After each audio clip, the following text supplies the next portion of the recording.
Hello and welcome to Nub TV, the only show in the world which mixes the weirdest paranormal things with the best new music around. It's amazing, honest. This show's theme is quantum physics and the paranormal and the possible link between the two.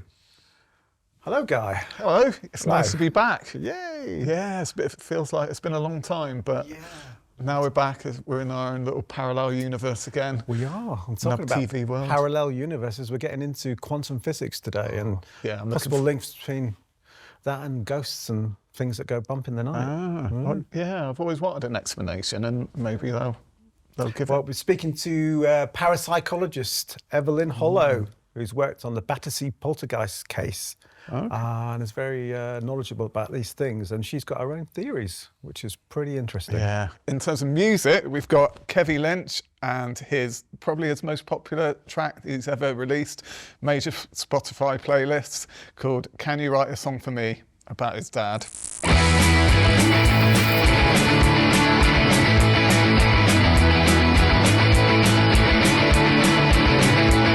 Well, a little man will come to work with me. He starts giving the band from the age of 3. The smile on his face would say it all.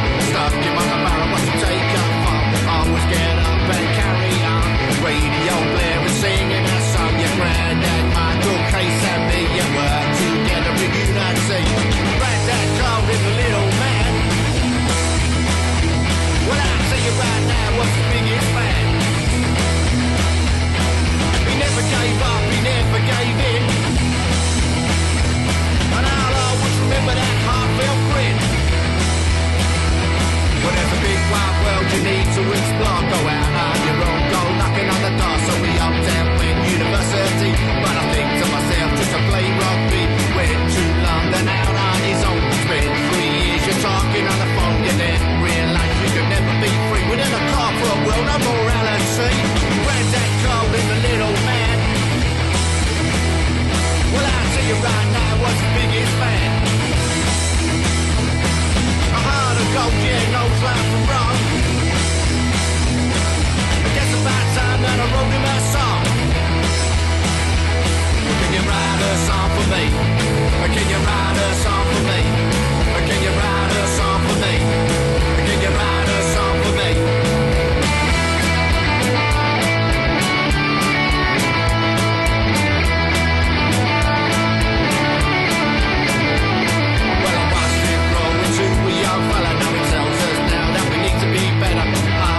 Because you're getting old. You can see the homes stay out of the cold. But I remember when you talked for me. You're pushing that barrel from the age of 3. But the smile on his face, yeah, says it all.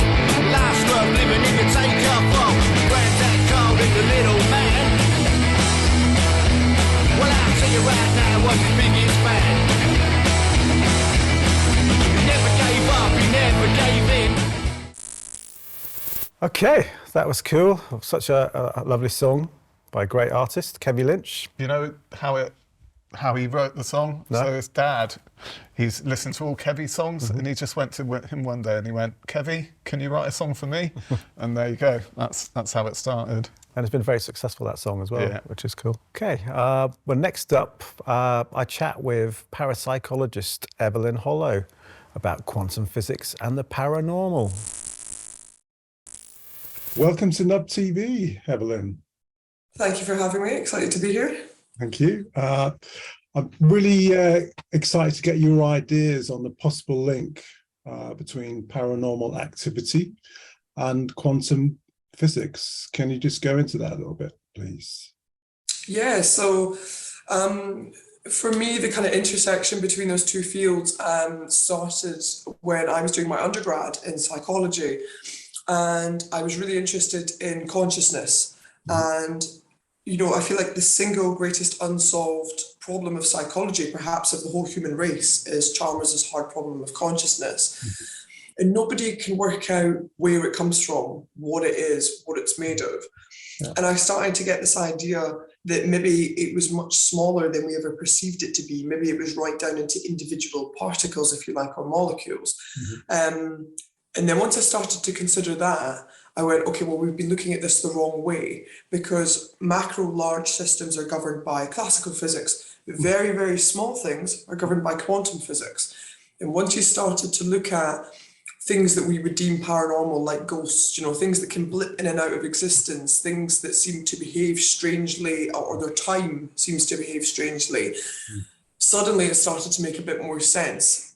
And I think over the years, instead of coming away from that, I've come closer to it. As science has started to progress, we've started to potentially be able to show that consciousness is individual, or built up of a component of individual particles. And we know, we've now proven entanglement, what Einstein called spooky action at a distance. Yeah. So that we know that things across vast distances can still interact at the same time.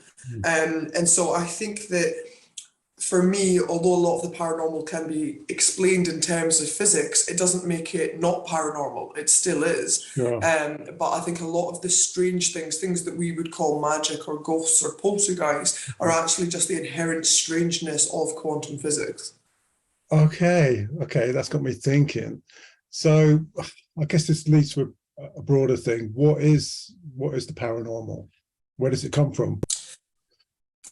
Yeah, so I think there's lots of different categories within paranormal phenomena. And in terms of things like ghosts and poltergeists, where we're looking at what we believe to be some form of human spirit, essentially, or human consciousness, and it's able to interact with the environment, whether that's apparitions, you know, things that blip in and out of existence, and people seeing things pass through walls, but also poltergeists in particular, who are able to interact with the physical environment. So like chairs are thrown, doors are slammed, things like that. That is one section of it. But then also you've got other paranormal phenomena, which might be people's belief in things like cryptids or, you know, creatures. And that's kind of more into the sort of mythology area. And that's sort of like paranormal, I guess, you know, zoology, essentially. And then also a lot of people have started to class, you know, like alien or ufology in with paranormal phenomena, even though that's you know, quite a separate thing. So it's a broad area. But I think I've definitely, more kind of worked in the although the history of mythology and the history of belief systems in and of themselves as a psychologist, but as a scientist, it's more into the actual science of anomalous events, like how does something pass through a wall, or how do objects get thrown from a table with no obvious force, essentially. Yeah, I mean, so how do they? That's the question. Yeah, so a chunk of it to me is, we know through, like we were talking about there, about entanglement. So is it that objects become entangled? Also, is it that something is able to enact a force upon it? So if we were to show, right, so you see these things that everyone has one now, where they're on your desk and it's magnets, so you'll have like a globe spinning. If you showed that to somebody 50 years ago, they would be like, that is black magic. Because we didn't understand how the electromagnetic fields worked. And so just because it's an unseen force doesn't mean that it's not there. We've started to dig into particles that we didn't know existed. So we got through into quarks and neutrinos and things like that. We're still trying to understand how certain particles, and we've shown it scientifically, can blip literally in and out of existence. You know, how can things not have mass? A lot of the universe is made up of, you know, like dark matter, and we still don't really understand what that is. So a lot of it still looks like magic. How do particles blip in and out of existence? But we know that they do. So is it possible, if you had enough of these particles together, or something else that's governed by the same principles, has the same components, can it also blip in and out of existence? I mean, is it blipping in and out from another time or another dimension? Well, yeah, because some people believe that it's, you know, sort of bubble universe theory, that there's multiple layers to reality and that things can cross over. And so essentially there is scientifically a seen and unseen world, because we can't see, you know, individual particles, we can't see these things, but it doesn't mean they don't exist. We had to build things like microscopes, you know, Hubble telescopes, even the Mass Hadron Collider, to be able to observe these things. So is it that some things are just not readily observable. We can see them interacting with our environment. We know something is causing it, but we're having to use kind of Planck's constant, where in mathematics, if you had the if you had the theorem, when you're kind of having to work backwards. There's an interaction there, but you don't know what it is, so you insert Planck's constant. That is kind of what we're doing at the moment. Okay, well, that was enlightening. Weird stuff, I think. And actually, Albert Einstein referred to quantum physics himself and said it was spooky action at a distance. That's that thing where something changes, like if they're linked. It's quantum entanglement. That's there's it, particles that are linked and then they're separated. But you do one thing in Australia to one particle, one thing here to another particle, and they'll both do the same thing. It makes no sense. It makes no sense. And the funny thing is about this whole quantum world, the more scientists drill down, the more weird it gets. The less sense. Yeah. And the kind of, Evelyn alludes to it a little bit, is that, we could be dealing with different dimensions, different worlds, in fact, and the paranormal could be these worlds overlapping somewhat, which could explain ghosts and things like that. Yeah. I don't know. I mean, we sound like two guys down the pub trying to work it out, which is probably the best place for it, I think. We'll be back in a bit with more weird stuff. Okay, I'll talk a bit more now with Evelyn Hollow. So I think the biggest case I've ever worked on is definitely probably the Battersea poltergeist, which there was a big podcast done about, and then we did sort of a live tour of it. That case is absolutely insane because it lasted like 10 years, which is just unheard of in poltergeist cases. And the level of phenomena in it is absolutely unparalleled. We're talking about, when we talk about banging noises, I'm not talking about taps on walls. We're talking about stuff that was like 100 decibels.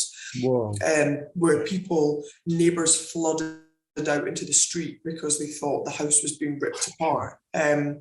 Also the variety of people involved, everything from policemen to insurance underwriters to television presenters and it just went on and on and on. And even though we could explain away some of the phenomena, because over a long time period, you expect some things to just get lumped in with paranormal phenomena, that's normal. We just cannot readily explain away like where any of that comes from. And the poltergeist cases are incredibly rare. They're the most talked about because lots of films and things made about them, but they're actually insanely rare.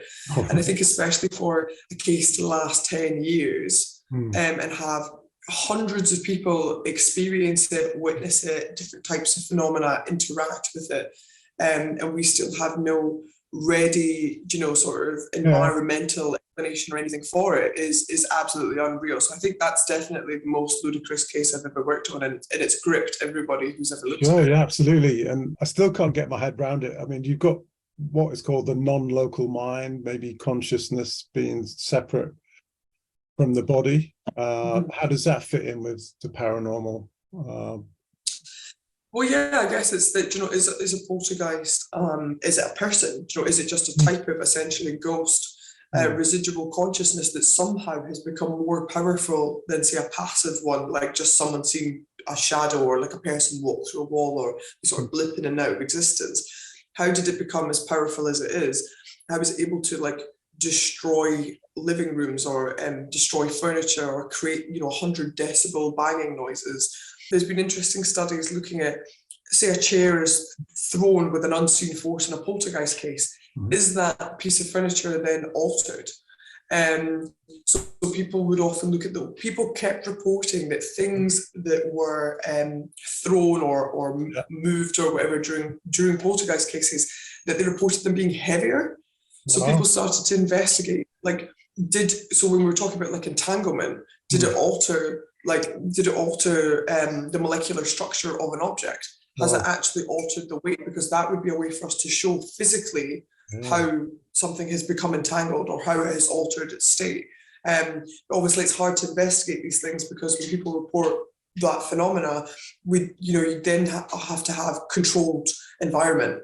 how do you recreate a poltergeist case in a laboratory? That's what makes the work so bloody difficult. I mean, do you think we're ever going to get to the bottom of it, to be able to explain it rationally, or is it going to be one of those things that's just going to be unexplainable? And the more we look into it, the harder it gets to explain. I mean, it's a bit like the John Keel effect when he went to, experience the Mothman incidents in America. Mm-hmm. He came personally involved with it, and then it's very hard to be subjective and rational about these experiences. But maybe it's something we're not supposed to get to the bottom of. Yeah, I mean, that's it, because when you yourself have an experience, it alters how you believe. And one of the strongest things for me is seeing people who are hardcore skeptics have experiences, and you watch it really wreck their psychology of how they know the world to work. Yeah. It absolutely, it's transcendental, but then, because then it does become personal, because you're so desperate to make sure that other people believe, so that you're not written off as being unhinged or a liar, that you have to, you work so hard to try and either recreate the phenomena or to experience it again with more people. And then you watch some people get, so obsessed that like Harold Tribbett in the Battersea Poltergeist case, it consumed his entire life. And it's very difficult, will we ever understand, or is it like the closer we are to it, the less we're able to understand, we're looking too closely. Yeah, I think that might be the case. What are you up to at the moment, Evelyn? I am filming a new television show for the Discovery Channel. Great. In Ireland, and I am in the middle of doing The Witch Farm, which is the new series that's out on BBC Radio 4 and BBC Sounds. So similar to Battersea Poltergeist, the same sort of format, but a completely different case set in Wales. Third episode just came out yesterday. So it's more of a kind of haunted house case with intersections of witchcraft and things like that, and more kind of instead of it being a poltergeist case, it's more sort of like apparitions and strange phenomena.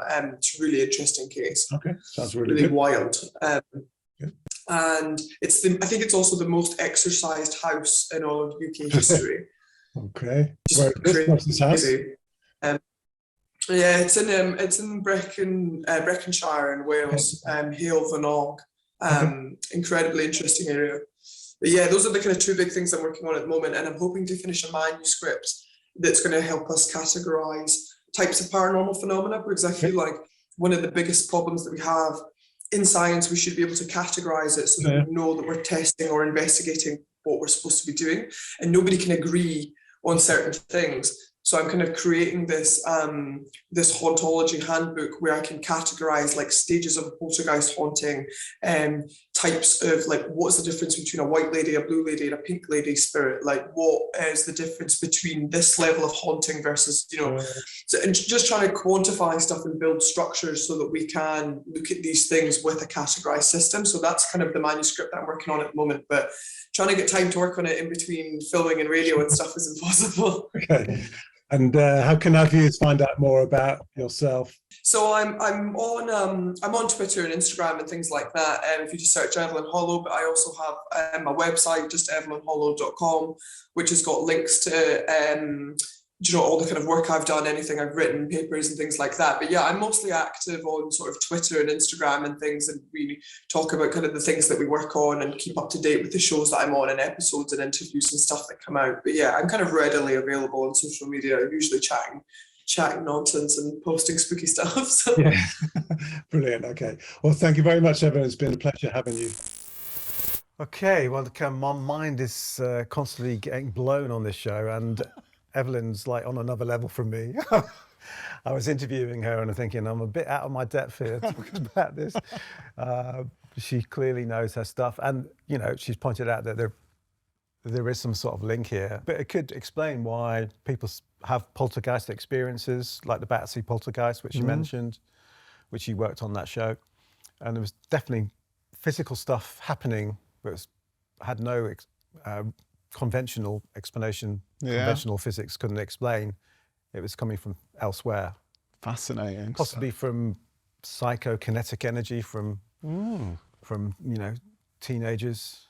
That's one of the theories, isn't it? Yeah. I mean, maybe they could use poltergeist to sort out the energy problem, like harness the power of Battersea Power Station.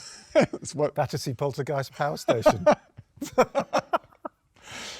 Yeah, okay. It's a thought. Yeah, okay. Thanks for that, guy.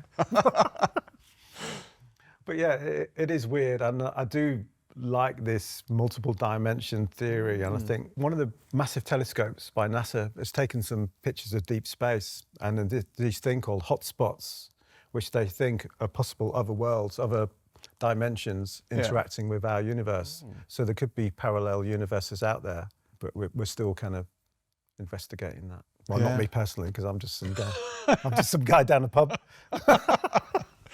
Right, so next up we've got a lovely and interesting video from the Low Countries. The song's The Handmaid's Blush. Oh, yeah. And if you've watched The Wicker Man, it's kind of like a little Wicker Man type themed video. And again, it's a lovely piece of like indie folk pop.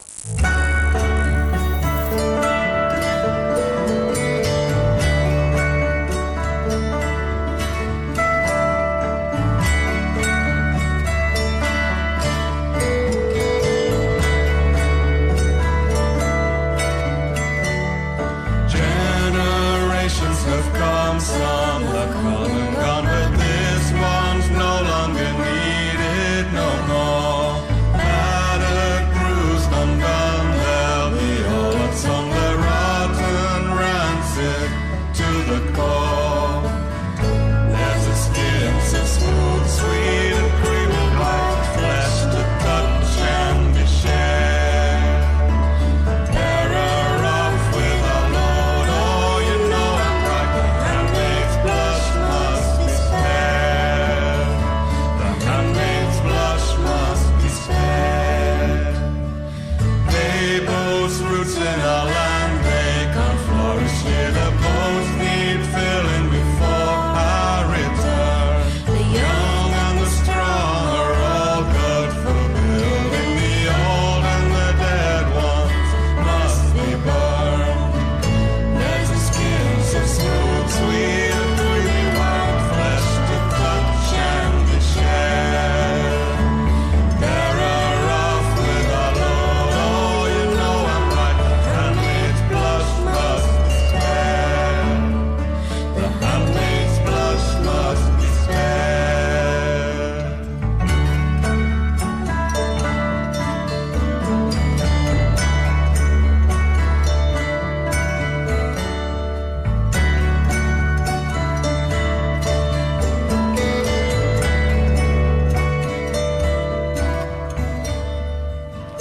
There's a skin so smooth, sweet.